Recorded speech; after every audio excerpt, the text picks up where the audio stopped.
My name is Mason Walker.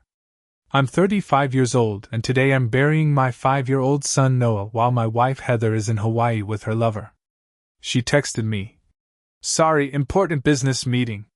What she doesn't know is that I've discovered everything about her betrayal, her hidden finances, and her plans to leave us. And now that our son is gone, I have nothing left to lose. This is how I turned the darkest day of my life into justice. Before I share my heartbreaking story, let me know where you're watching from in the comments below.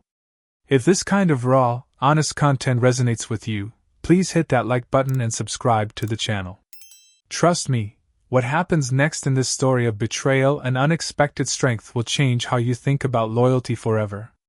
The rain fell in gentle drops, almost mocking the storm raging inside me as I stood at the entrance of Pinewood Memorial Chapel. My fingers instinctively reached for my phone again, checking for messages I knew wouldn't come.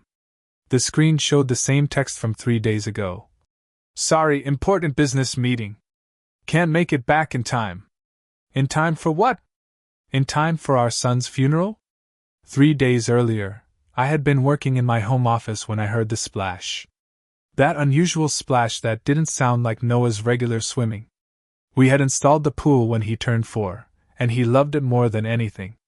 I taught him to swim myself, watched him like a hawk, but that one day when I turned away to answer an important client call, I found him floating face down. The seconds it took to pull him from the water felt like hours. My hands shook as I performed CPR, praying to a God I wasn't sure I believed in. The ambulance arrived 7 minutes later. 7 minutes that changed everything. At the hospital, the doctors worked on him for nearly an hour before the lead physician approached with that look, the one no parent should ever have to see. I'm sorry, Mr. Walker. We did everything we could. I called Heather immediately. She had left for a business conference in Chicago 3 days earlier. Noah drowned? I managed to say through my tears. He's gone, Heather. Our son is gone. The silence on the other end stretched for what felt like minutes. Are you sure? She finally asked, her voice oddly controlled. Yes, I'm sitting here at Memorial Hospital. They just pronounced him, I couldn't finish the sentence. I'll try to get a flight, she said without emotion. But I'm in the middle of something important. 6 hours later, the text came. Sorry, important business meeting. Can't make it back in time. Now, as mourners began arriving at the chapel, I pocketed my phone and straightened my tie. The small white casket visible through the chapel doors made my knees weak. How could a casket that small weigh so heavily on my soul? Mason. My sister Megan appeared beside me, her eyes red-rimmed but fierce. I'm here. I've got you. She squeezed my arm, then looked around. Where's Heather? Business meeting, I replied, the words tasting bitter. Megan's face hardened. Business meeting? Your son is being buried today. I know, I whispered. This isn't right, Mason. This isn't. Not now, please, I begged, seeing the funeral director approach with a solemn nod. It's time, Mr. Walker, he said softly. Taking a deep breath, I stepped forward, ready to say goodbye to my little boy, alone. The organist began playing as mourners filled the pews of the chapel. Each face a blur as I sat in the front row, staring at the photo of Noah displayed beside his casket. His gap-toothed smile beaming back at me, forever frozen at 5 years old. It seemed impossible that just 10 years ago, Heather and I had met at Northwestern University, she studying finance, me in architecture. We'd fallen in love over coffee study sessions and ambitious dreams. She was brilliantly analytical, with sharp blue eyes that missed nothing. I was the creative dreamer who could see potential in abandoned spaces. Together, we thought we were unstoppable. We married 2 years after graduation, bought a fixer-upper in a promising neighborhood, and I started my own architectural firm while Heather climbed the corporate ladder at Preston Investment Group. Life moved fast, but we moved faster. Weekend renovations turned our house into a home, and 3 years into our marriage, we decided to start a family. The day Noah was born was the happiest of my life. 7 pounds, 4 ounces of perfection with his mother's blue eyes and my dark hair. Heather had been hesitant about motherhood, worried about her career trajectory, but the moment they placed Noah in her arms, I thought everything had changed. "He's perfect," she had whispered, tears streaming down her face. For the first 2 years we were a team. Heather took 6 months of maternity leave, and when she returned to work, we juggled childcare between us. I arranged my client meetings around her schedule, took Noah to my office when necessary, and we made it work. Then Preston Investment promoted Heather to senior investment strategist. The salary jump was substantial, but so were the expectations. Late nights became the norm. Weekend work essential. Business trips more frequent. "It's just for a few years," she'd assure me. "Once I make partner, I'll have more control over my schedule." I picked up the slack at home, gradually becoming Noah's primary caregiver. I was the one who knew which stuffed animal he needed to sleep with, Blue Bear, always Blue Bear. I was the one who could distinguish between his hungry cry and his tired cry. I knew he hated peas but would eat them if mixed with mashed potatoes. I was the one who taught him to ride a tricycle, to count to 20, to write his name. Noah was curious about everything. "Why is the sky blue, Daddy? How do planes stay up? Where do thoughts come from?" Each question filled me with wonder at his developing mind. He loved dinosaurs, could name at least 15 different species by the time he was 4. He collected rocks, convinced each one was precious. He had my creativity and Heather's analytical mind, the perfect combination. As Noah turned 4, I noticed the growing distance between him and Heather. She'd miss his preschool performances, arrive home after he was asleep, leave before he woke up. When she was home, she was distracted, checking emails or taking calls. "He's growing up so fast," I told her one night. "You're missing it." "I'm providing for his future," she countered. "Someone has to think long term." I tried everything to save our family. Date nights when my parents could babysit. Weekend getaways. I even suggested marriage counseling, which she dismissed as unnecessary dramatics. "We're fine, Mason," she'd insist. "Every marriage goes through phases. This is just a busy time." The business trips increased. Chicago, New York, London, Singapore. Each time she returned more distant, bringing expensive gifts for Noah that couldn't make up for her absence. A month before the accident, we had a rare perfect day. Heather's phone broke, forcing her to be present. We took Noah to the zoo, then for ice cream. He rode on my shoulders, pointing at everything with sticky fingers. Heather actually laughed, a real laugh I hadn't heard in years. When Noah imitated the sea lions. That night, after Noah was asleep, we opened a bottle of wine and talked like we used to. I thought maybe we were turning a corner. The next day, Heather got a replacement phone, and the wall went back up. Looking back, there were signs I chose to ignore.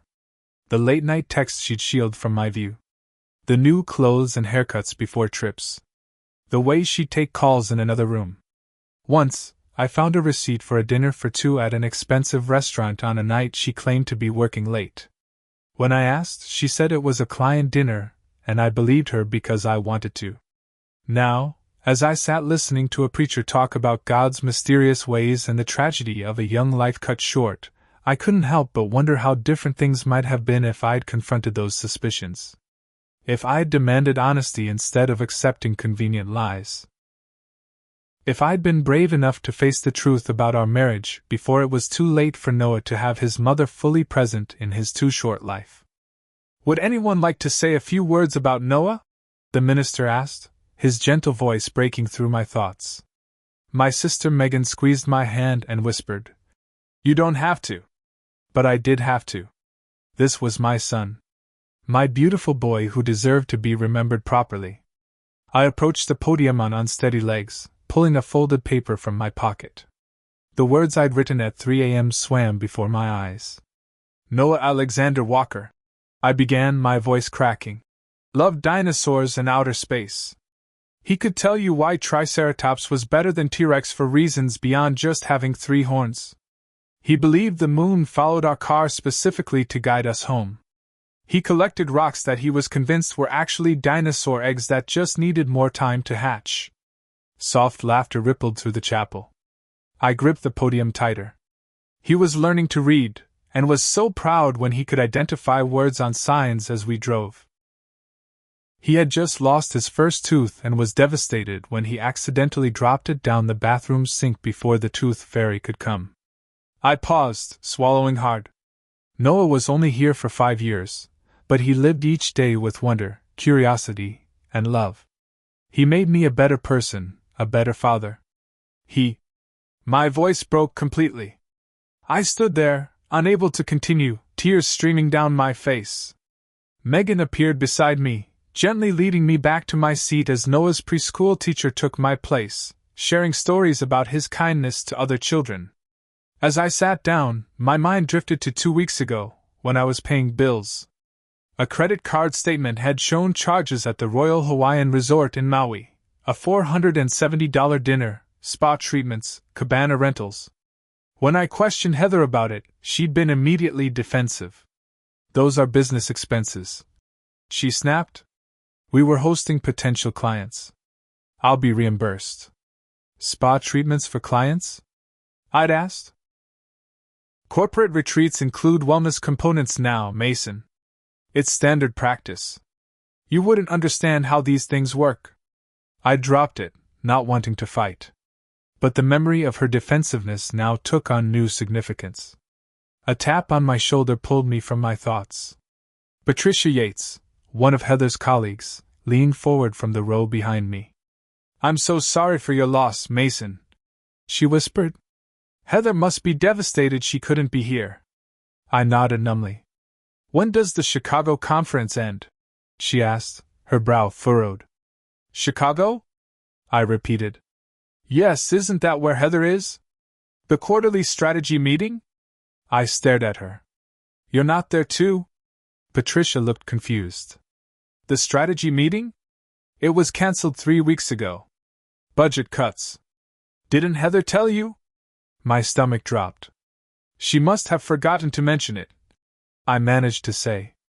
Patricia looked uncomfortable, clearly realizing she'd said something wrong.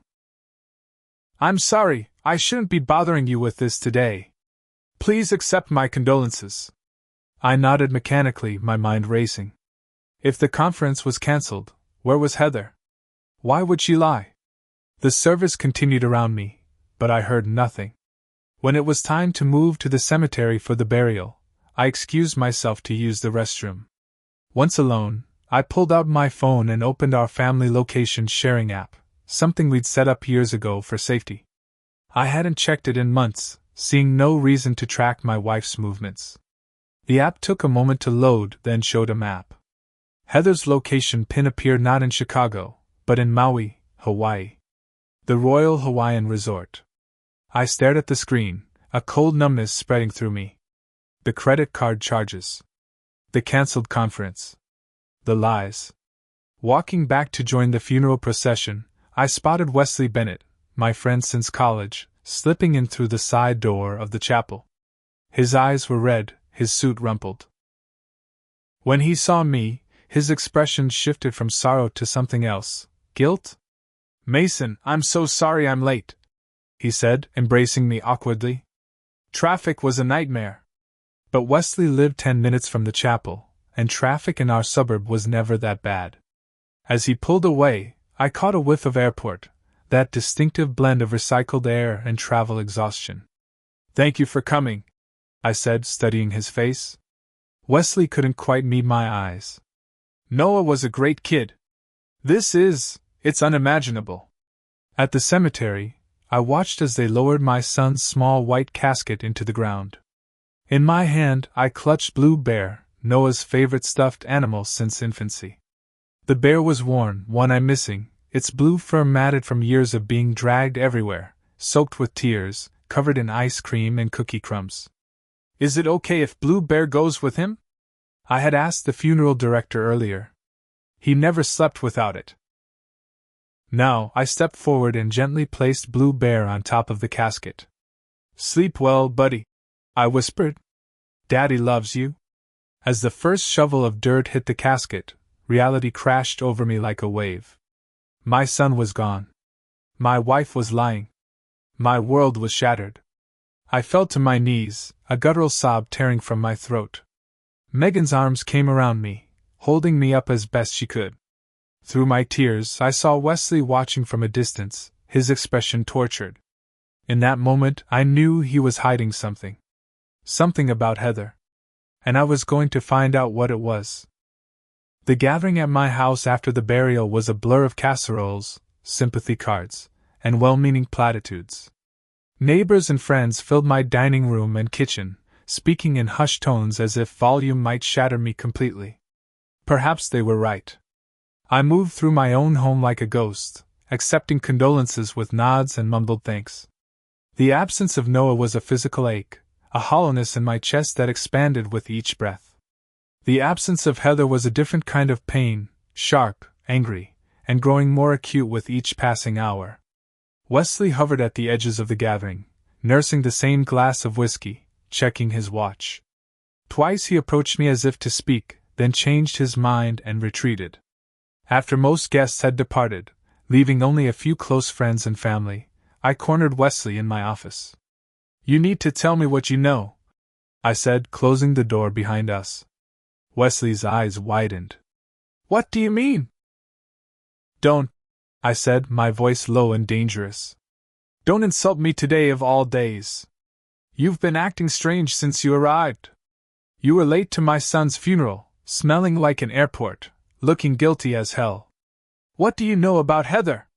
Wesley collapsed into the leather chair by my desk, setting his whiskey down with shaking hands. "Mason, man, today is not the day for this. You're burying your son."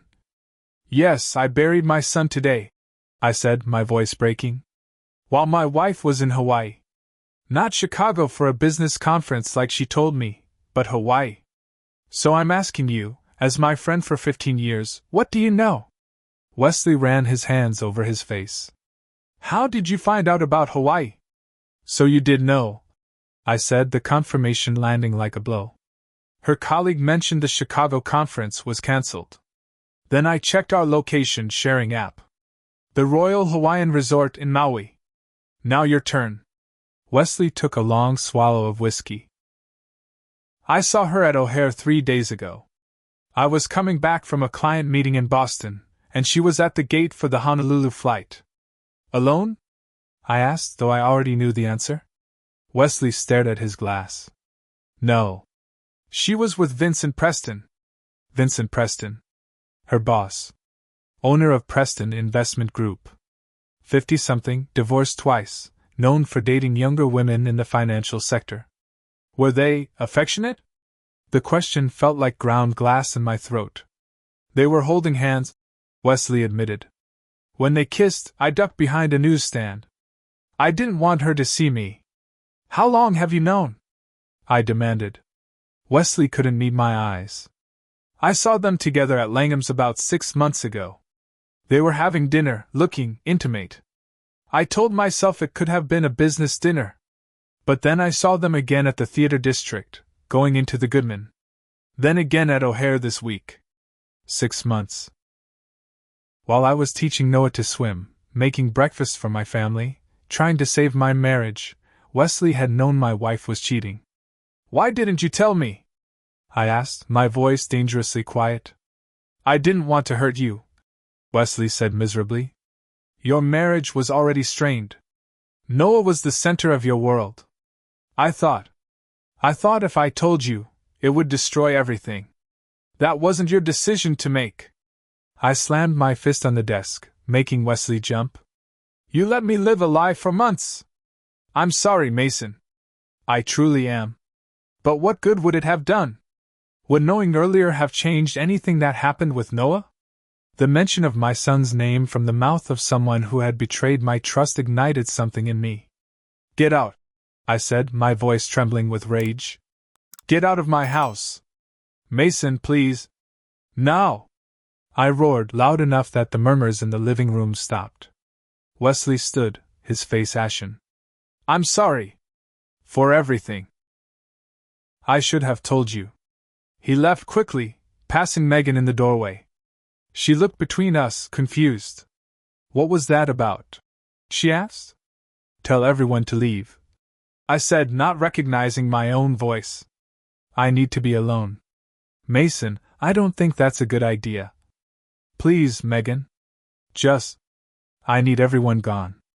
She studied my face for a long moment, then nodded. Okay. But I'm coming back to check on you in a few hours. I didn't respond, already pushing past her toward the stairs. Noah's bedroom door was closed, just as I'd left it the day of the accident. My hand trembled as I turned the knob, stepping into the space that was so completely him. Dinosaur posters on the walls. Solar system mobile hanging from the ceiling. Books scattered across the floor where he'd left them. His small desk with half-finished drawings. The bed was still unmade, Blue Bear's usual spot now empty because the bear was buried with Noah. I sat on the edge of the bed, running my hand over the rumpled Jurassic Park sheets. On the nightstand sat Noah's tablet, the one we'd given him for his 5th birthday, loaded with educational games and e-books. I picked it up, touching the screen to life. The background was a photo of the 3 of us from last Christmas, me, Noah, and Heather, wearing matching pajamas and silly Santa hats. Noah beaming between us, missing his front tooth. Heather and I smiling, arms around each other, looking for all the world like a happy family. What a convincing lie we presented. I swiped through the tablet, finding Noah's photo gallery. Pictures he'd taken himself, mostly blurry shots of his toys, our dog Rusty, close-ups of interesting bugs he'd found. Then photos from our family album that he liked to look at, his birthday parties, trips to the zoo, beach vacations. In these frozen moments, we looked happy. Normal. Whole. But we hadn't been whole for a long time. And now, we never would be again. The house fell silent after the last mourners departed. Megan had wanted to stay, but I convinced her I needed space. Just for tonight, I'd promised. I'll call you in the morning. Now, alone in the quiet house, I returned to Noah's room with a glass of bourbon and Noah's tablet. The family cloud storage was accessible through an app on the device, something Heather had insisted on setting up to back up Noah's games and photos. I opened the app, surprised when it logged in automatically. Heather must have saved the password. The main folder contained all the expected family photos and videos, neatly organized by date. But there was another folder labeled HP Work. Curious, I tapped it. At first, it appeared to be exactly what it claimed, Heather's work documents, spreadsheets, presentations. But a subfolder caught my eye. Personal.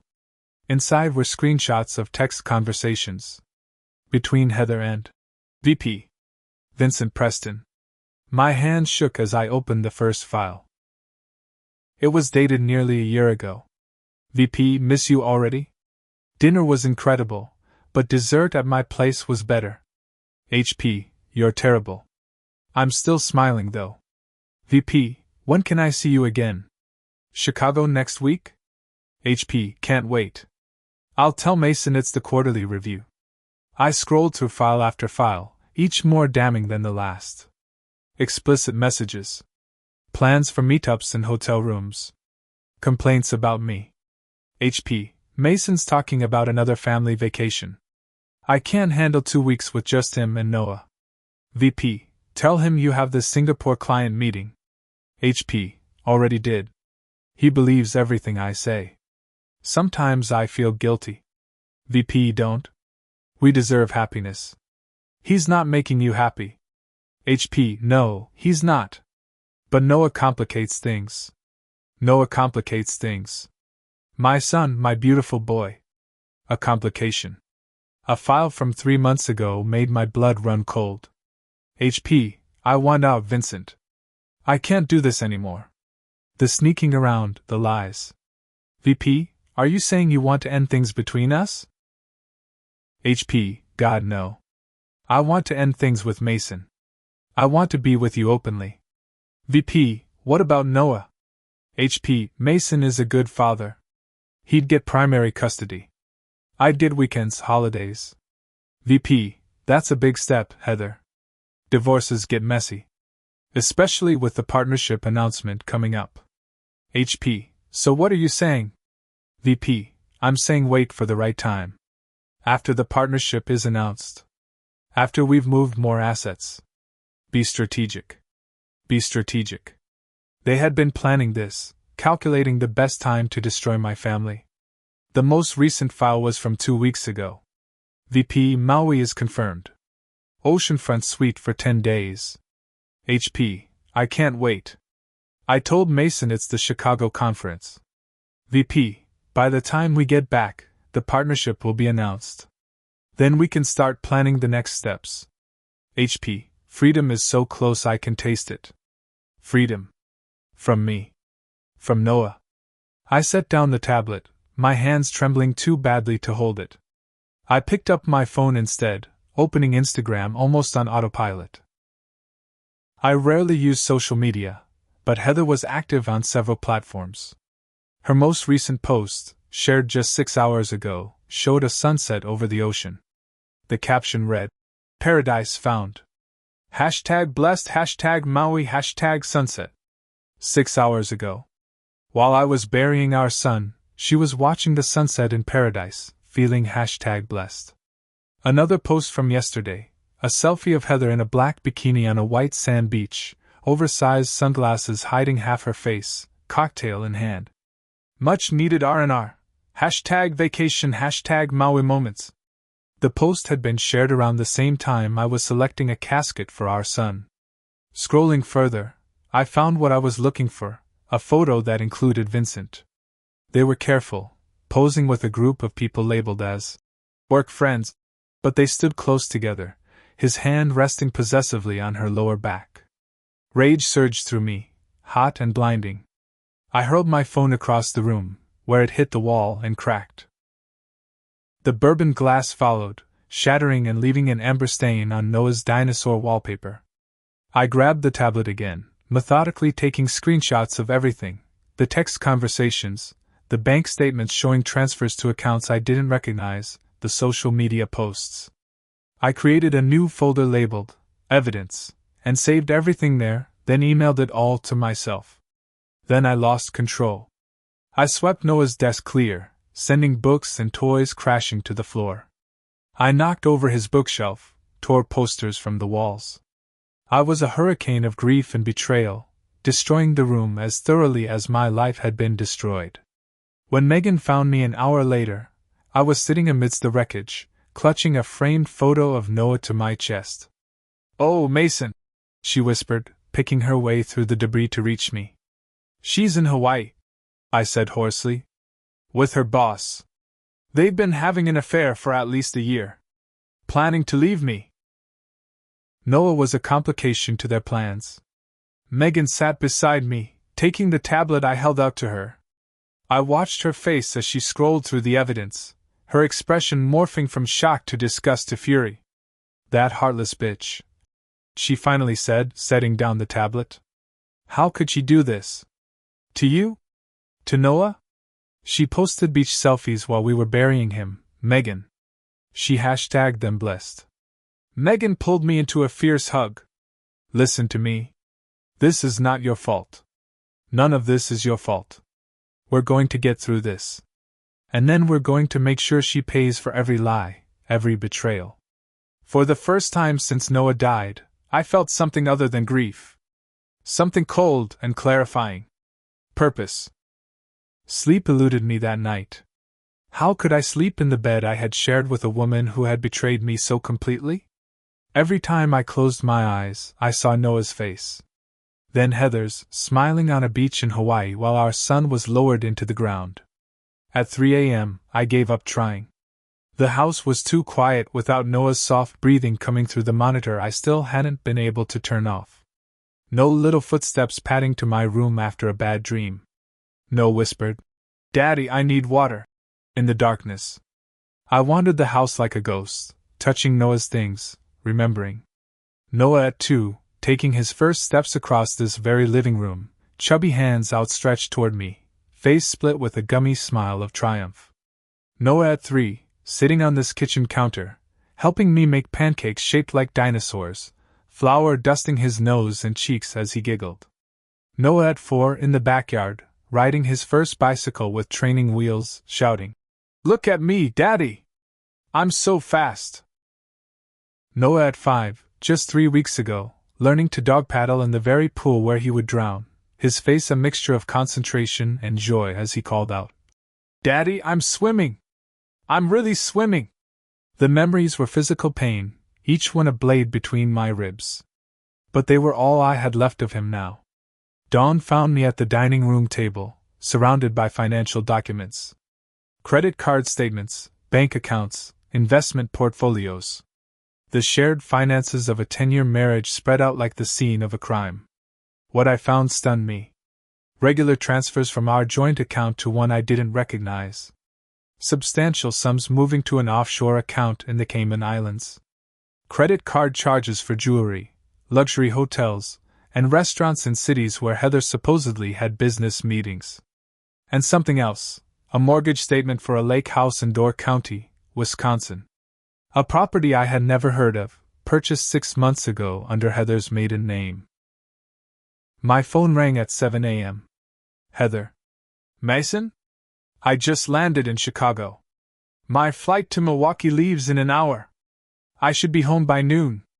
Her voice was carefully modulated to sound appropriately somber, but I caught the undertone of annoyance. "Inconvenience." "Okay," I said, my own voice neutral. How was the funeral?" she asked, as if inquiring about a movie I'd seen. "Our son is in the ground, Heather." A pause. "I'm so sorry I couldn't be there. This client meeting was absolutely critical." "In Hawaii?" I almost said, but caught myself. "Not yet. Not over the phone." "I understand," I said instead. "You do?" She sounded surprised. "Sure. Things happen. Safe travels." I hung up before she could respond, then immediately called Graham Rhodes, my lawyer friend from college. "I need your help," I said when he answered. "It's urgent." Graham arrived an hour later, grim-faced and carrying a briefcase. I had known him since our freshman year dorm, and he had been at the funeral yesterday, one of the few who had offered genuine comfort rather than awkward platitudes. "I'm so sorry about Noah," he said as he entered.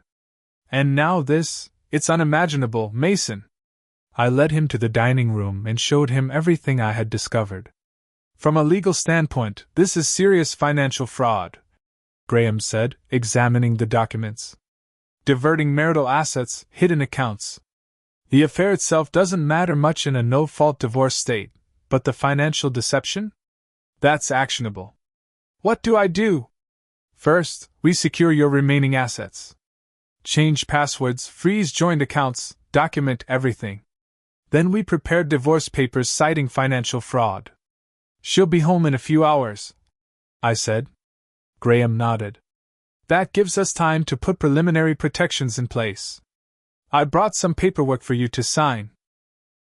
As we worked through the financial safeguards, Megan arrived with breakfast I wouldn't eat and determination in her eyes. "I'll help with Noah's room," she said. "It needs to be cleaned up before she gets here." The thought of Noah's destroyed room sent a fresh wave of guilt through me. I shouldn't have lost control like that. You're human, Mason. And you've been through more than anyone should have to bear. While Graham made calls to banks and financial institutions, Megan and I entered Noah's room. The morning light illuminated the destruction from my rage the night before. "We don't have to do this today," Megan said gently. "Yes, we do," I replied. "I need to pack away his things before she gets here. I can't let her see them. She doesn't deserve to." Together, we worked silently, placing Noah's clothes in donation bags, his toys and books in storage boxes. Each item was a memory, a physical connection to my son that broke my heart to pack away. His dinosaur collection, carefully arranged by size and species. The solar system model we had built together, Neptune missing because he had taken it to show and tell and never brought it back. the collection of smooth stones from every beach we had ever visited. "What about these?" Megan asked, holding up the family photos that had been on Noah's walls and shelves. "Pack them too," I said. "All except this one." I selected a photo of just Noah and me, taken at the zoo on his 5th birthday. "This one stays with me." By the time we finished, Noah's room was a shell, clean, ordered, and heartbreakingly empty. The only evidence of my son was the dinosaur wallpaper and the solar system painted on his ceiling. Graham appeared in the doorway. "The accounts are secured. I've prepared a preliminary divorce petition citing financial fraud. And I've contacted a forensic accountant who specializes in hidden assets. She can start immediately." "Thank you," I said. "Mason, there's something else." Graham hesitated. "Given what you've discovered, we should consider installing security cameras. Just to be safe." "You think she might try to take things?" Megan asked. "I think when cornered, people can behave unpredictably," Graham replied. "It's just a precaution." 2 hours later, discrete cameras had been installed in the main living areas. Noah's boxes were stored in the garage. And I had a plan. Heather texted at 11:30 a.m. "Landed in Milwaukee. Taking an Uber home." I looked around the house one last time, making sure everything was in place. The evidence folder was accessible on my laptop. The divorce papers were in a manila envelope on the coffee table. The security cameras were active. "Are you sure you want to do this alone?" Megan asked, concern etched on her face. "I need to," I said. "But thank you for everything." After Megan and Graham left, I sat in the living room, waiting. The house was silent, all traces of Noah hidden away. On the mantel, where family photos had once stood, there was now only the single picture of Noah and me. My phone chimed with a notification from the ride-sharing app we shared. Heather's Uber was 5 minutes away. It was time to confront the woman who had abandoned our son in life and in death. While waiting for Heather to arrive, I reviewed the notes from my meeting with Natalie Parker, the forensic accountant Graham had recommended. She had moved with remarkable efficiency, accessing financial records and following the trail of money that flowed from our joint accounts to various hidden destinations. "This level of financial concealment is sophisticated," Natalie had explained, spreading documents across my dining room table just hours earlier. "It suggests professional assistance." The offshore accounts in the Cayman Islands were just the beginning. Natalie had uncovered a complex web of financial maneuvers: money moved through shell companies, investments made under Heather's maiden name, assets purchased through LLCs registered to Vincent Preston. "This property in Door County," Natalie pointed to the mortgage statement I had discovered. "It's technically owned by Lakeview Holdings LLC, which is registered to Vincent Preston. But the down payment came from your joint savings account. $175,000 transferred first to Heather's personal account, then to an escrow company. That was our emergency fund," I said, the betrayal cutting fresh. "We built it together over years. There's more," Natalie continued. "A vacation property in Sedona, Arizona. Investment accounts with Cayman National Bank. And this is interesting, stock options in Preston Investment Group, granted to Heather significantly above the standard partner package. Can we recover any of it?" I asked. "With this documentation?" "Absolutely. This is textbook dissipation of marital assets. The court will likely freeze everything pending resolution." The most damning discovery came when Natalie showed me evidence that Heather had consulted divorce attorneys 7 months ago, long before Noah's death, while actively hiding assets. There are billing records from Caldwell and Stone, who specialize in high-net-worth divorces. Natalie explained. The invoices were sent to a P.O. box registered in Heather's name. Now, as I heard the Uber pull into the driveway, I closed the folder containing Natalie's findings. The evidence was overwhelming, the betrayal even more extensive than I had initially discovered. The front door opened, and Heather stepped inside. She wore dark sunglasses, a light tan, and a carefully composed expression of grief. Her black dress looked new, probably purchased in Hawaii for this very moment. Mason, she said softly, setting down her suitcase and removing her sunglasses. Her eyes were red-rimmed, from the long flight or artificial tears, I couldn't tell. Heather, I replied, not moving from my seat. She approached slowly, arms outstretched for an embrace I did not return. I'm so sorry, she said, awkwardly dropping her arms when I remained seated. I tried everything to get back in time, but there were no flights available. The lie hung in the air between us, as tangible as the suitcase by the door with its Royal Hawaiian Resort luggage tag partially obscured but still visible. Would you like something to drink? I asked, my voice calm. You must be tired from your trip. Confusion flickered across her face at my unexpectedly hospitable tone. Water would be nice. I went to the kitchen, filled a glass with ice water, and returned to find Heather looking around the living room, noticing the absence of family photos, the single picture of Noah and me on the mantel. Where are all our photos? She asked. I put them away, I replied, handing her the water. It was too painful to look at them. She nodded as if she understood, though she couldn't possibly. How was the funeral? Was there a good turnout? Our son's funeral wasn't a social event to gauge attendance, Heather. She flinched slightly. That's not what I meant. I want to know what I missed. What you miss? I repeated slowly. You missed saying goodbye to your son. You missed holding my hand while they lowered his casket into the ground. You missed his preschool teachers sharing stories about how kind he was, how bright, how full of potential. Mason, please. You know I would have been there if I could. Would you? I asked, still maintaining my calm. Tell me about the conference in Chicago. Heather took a sip of water, her hand trembling slightly. It was difficult to focus, obviously. But the quarterly review is crucial for the partnership decision. Interesting, I said. Especially since Patricia Yates mentioned at the funeral that the quarterly review conference was cancelled 3 weeks ago. Heather's glass froze halfway to her lips. Patricia was at the funeral? Along with several of your colleagues. They were very surprised you couldn't make it back from a conference that didn't exist. I can explain, she began, setting down her water. The main conference was cancelled, but Vincent arranged smaller strategy sessions with key team members. In Hawaii? I asked quietly. Heather's face paled. What? The Royal Hawaiian Resort in Maui, to be specific. Oceanfront suite for 10 days.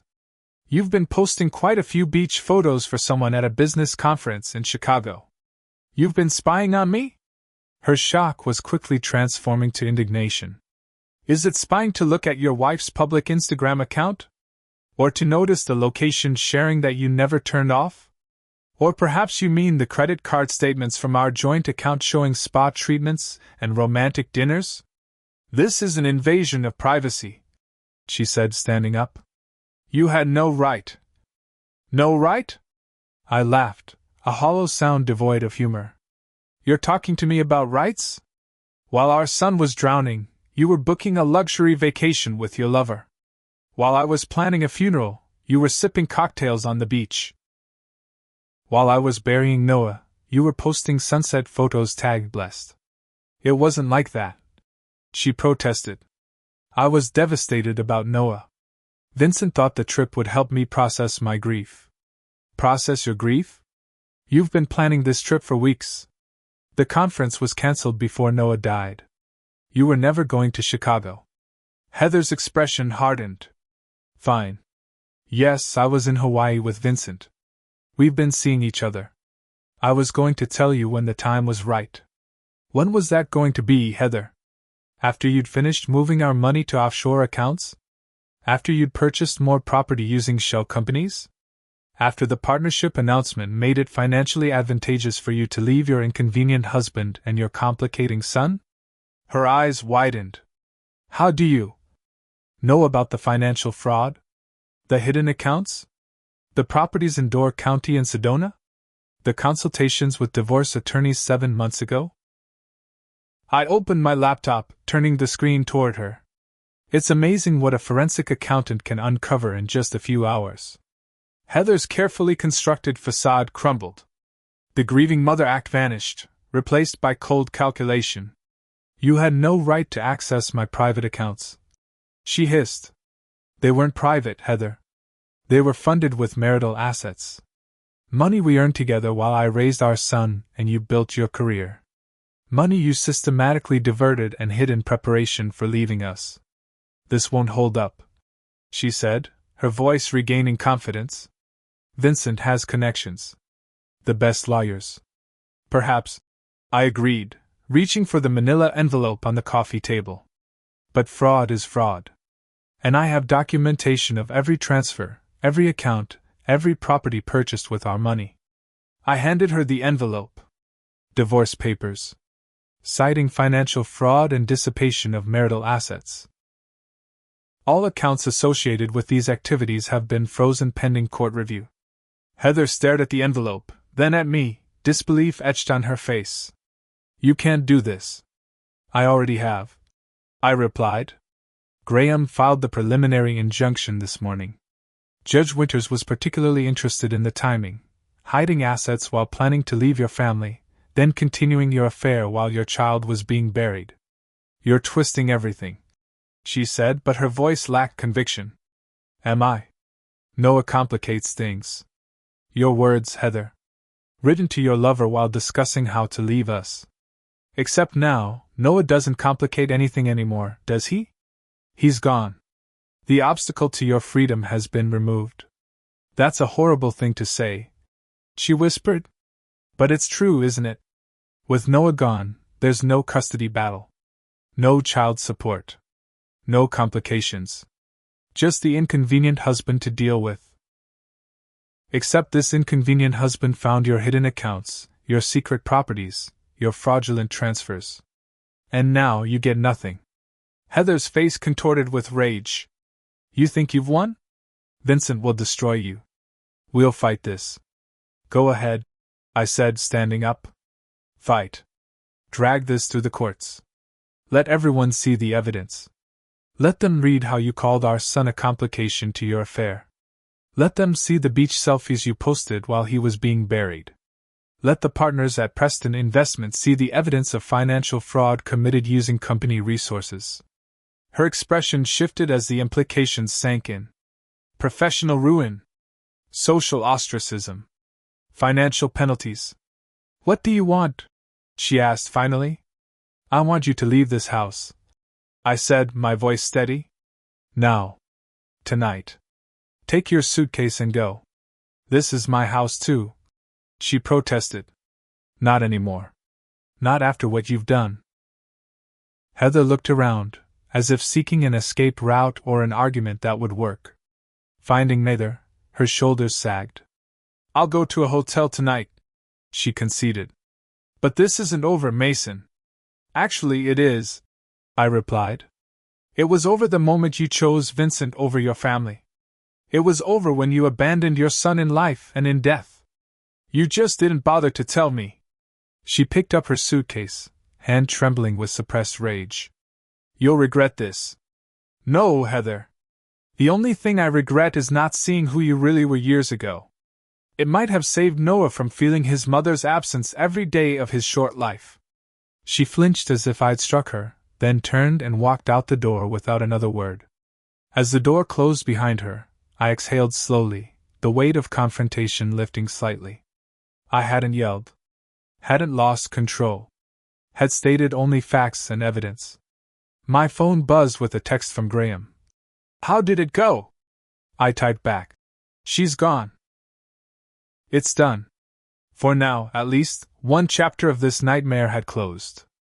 But the hardest part, living without Noah, was just beginning. The house fell silent after Heather left.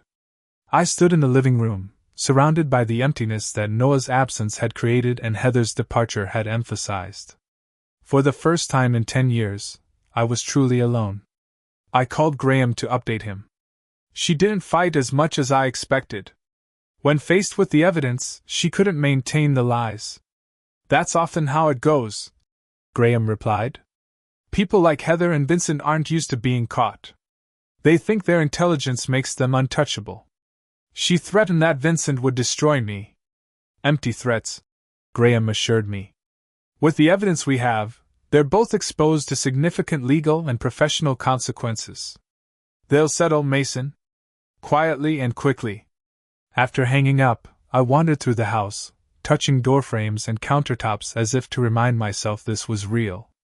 In the kitchen, family photos still adorned the refrigerator. Noah's school picture, a family beach day, Heather and Noah making cookies last Christmas. The images of domestic happiness now seemed like artifacts from someone else's life. I was placing the photos in a drawer when I heard a car in the driveway. Through the window, I saw Heather emerging from a taxi, her expression determined. She no longer wore the performance of grief but instead looked coolly professional in a blazer she must have retrieved from her suitcase. When she knocked, I considered not answering.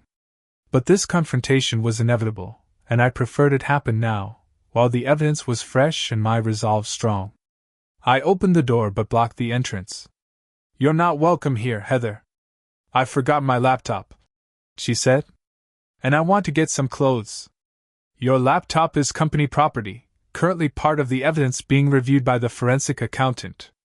As for clothes, I'll have Megan pack some and deliver them to wherever you're staying." Heather's carefully composed expression faltered. "You can't keep me out of my own house." "I can, actually. The restraining order Graham filed this afternoon specifically prevents you from entering the premises until the court reviews the evidence of financial fraud." "Restraining order?" Her voice rose an octave. "On what grounds?" "Dissipation of marital assets, documented threats, and abandonment during family crisis. Judge Winters was particularly moved by the timing of your Hawaiian vacation." Heather's face flushed with anger. "This is absurd. I'm coming in to get my things." She attempted to push past me. I stood firm. "The police are already on their way, Heather. I called when I saw your taxi arrive. Do you really want to add violating a restraining order to your problems?" She stepped back, reassessing. Calculation replaced anger in her eyes. "Mason, this has gone too far. We're both upset about Noah. We're not thinking clearly. Let's talk about this reasonably." "Now you want to talk? After a year of lying? After abandoning our son's funeral for a beach vacation with your lover?" "I made mistakes," she admitted, her voice softening to the persuasive tone she used with difficult clients. "Terrible mistakes that I'll regret forever. But destroying each other won't bring Noah back." The mention of Noah's name from her lips ignited something in me. "Don't you dare use our son to manipulate me. You called him a complication to your plans.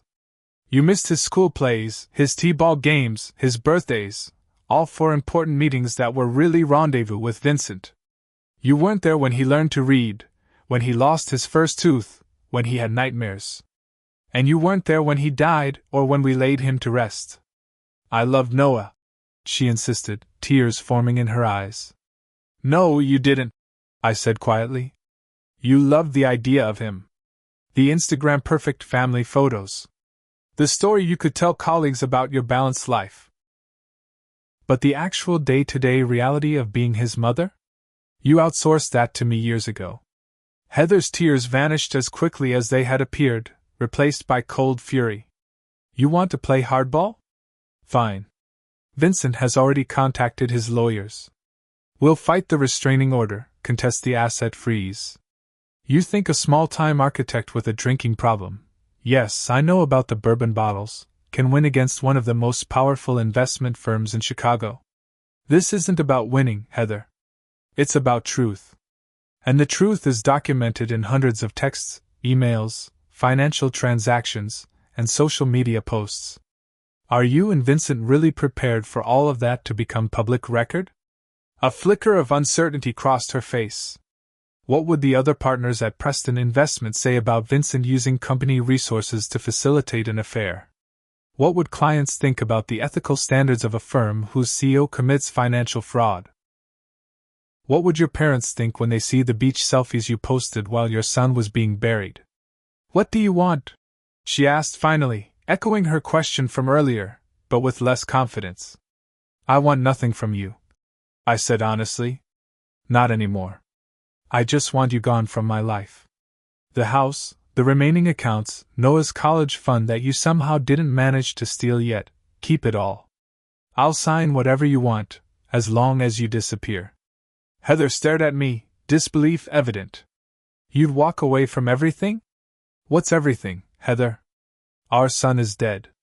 Our marriage was a lie. The money doesn't matter to me now. You can't be serious. I've never been more serious. Have your lawyers draft an agreement. I'll sign it, as long as it includes a non-disclosure clause preventing either of us from discussing the details of our divorce or Noah's death. I don't want his memory tainted by your betrayal becoming public knowledge. The sound of a police cruiser approaching silenced whatever response Heather was forming. Time to go, I said. Your hotel is waiting. As two officers approached, Heather composed herself, straightening her blazer. This isn't over, Mason.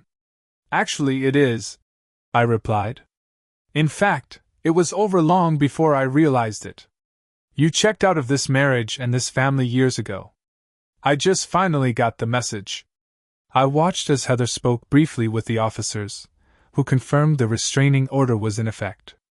She departed without looking back, sliding into the waiting taxi with the practiced dignity she had perfected over years of client meetings. When she was gone, I closed the door and leaned against it, exhaustion washing over me. The confrontation had drained what little energy I had left after days of grief and shock. I made my way upstairs to Noah's room.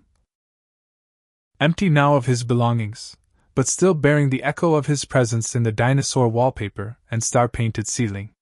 Sitting on his bed, I pulled out the single photo I had kept, Noah and me at the zoo on his 5th birthday, both of us laughing as a giraffe bent down to eat lettuce from our hands. I'm sorry, buddy, I whispered to the image of my son's smiling face. I'm sorry I didn't see what was happening. I'm sorry I couldn't protect you. I'm sorry I answered that phone call instead of watching you in the pool. Tears streamed down my face as I clutched the photo.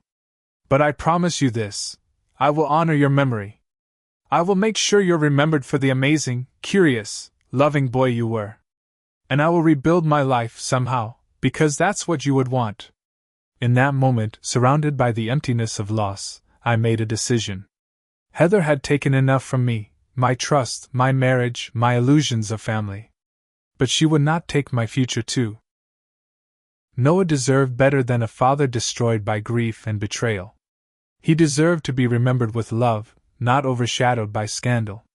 Tomorrow, I would call Graham and begin the process of letting go, of the house with its painful memories, of the financial entanglements with Heather, of the anger that threatened to consume me. I would find a way forward, one day at a time. What Heather didn't know, as she flew to Hawaii with her lover while I buried our son, was that her betrayal had not destroyed me. It had clarified everything. In losing Noah and uncovering her deception, I had found an unexpected truth, that even in the darkest moments, dignity and integrity matter. That grief, while devastating, does not have to be destructive. That the end of one life, a precious, irreplaceable life, did not have to mean the end of mine. For Noah, I would find the strength to continue. And in honoring his memory, I would eventually find peace. Have you ever faced betrayal during a time of personal tragedy? How did you find the strength to move forward? Share your experiences in the comments below. And if this story resonated with you, please like, subscribe, and share to help others who might be struggling with loss and betrayal. Remember, even in our darkest moments, we are never truly alone. Thank you for listening to my story, and may you find the strength to face whatever challenges life brings your way.